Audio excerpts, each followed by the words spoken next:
Au Japon, l'une des expériences culinaires incontournables est le yakiniku, le barbecue japonais. Cette tradition culinaire, introduite de Corée après l'ère Meiji, a évolué de manière unique au Japon. Alors que le barbecue coréen est souvent plus convivial et généreux, le yakiniku haut de gamme japonais se distingue par son raffinement, la découpe de la viande, la cuisson, la présentation et même la manière de la déguster sont pensées dans les moindres détails. Aujourd'hui, je vous emmène chez Yakiniku Toraji, une chaîne prestigieuse née à Ebisu, Tokyo. Sa succursale de Nagoya est située aux étages supérieurs du JR Central Towers, directement relié à la gare de Nagoya. Chaque table est en semi-salon privé, offrant une atmosphère calme et élégante, avec une vue panoramique sur la ville. J'ai visité ce restaurant le premier samedi des vacances d'Obon. Au Japon, de grandes entreprises comme Toyota suivent un calendrier de congés spécifiques, et durant ces périodes, les restaurants sont pris d'assaut. Les réservations pour le déjeuner ici sont limitées à des horaires précis, j'ai donc réservé à l'avance pour un créneau de 11h30 à 12h. Dès la sortie de l'ascenseur, plusieurs groupes de clients attendaient déjà leur tour, dans une ambiance presque festive. Pour le déjeuner, nous avons choisi un menu mettant à l'honneur le bœuf wagyu japonais de première qualité, accompagné de 2 verres de thé oolong et d'un plat de nouilles froides à partager en fin de repas. L'addition pour deux s'est élevée à environ 14 000 yens. Il y a quelques années, un déjeuner pour deux ici coûtait moins de 10 000 yens, mais avec les récentes hausses de prix au Japon, l'expérience est devenue plus exclusive. Cependant, la qualité justifie largement ce prix.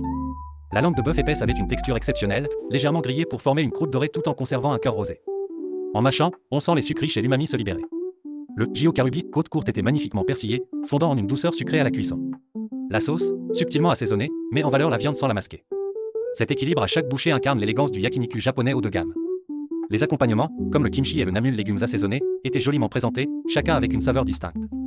Les nouilles froides, au bouillon clair et rafraîchissant, avec des nouilles fermes et élastiques, apportaient une touche légère parfaite après un repas riche.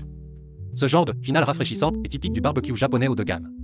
Le yakiniku au Japon s'accompagne aussi de règles de savoir-vivre, ne pas surcharger la grille de viande, cuire une pièce à la fois, la retirer au moment optimal, éviter de la retourner sans cesse et laisser les arômes se développer. Ces gestes contribuent à cette impression de raffinement. Le semi-isolement des tables permet de profiter du repas en toute tranquillité.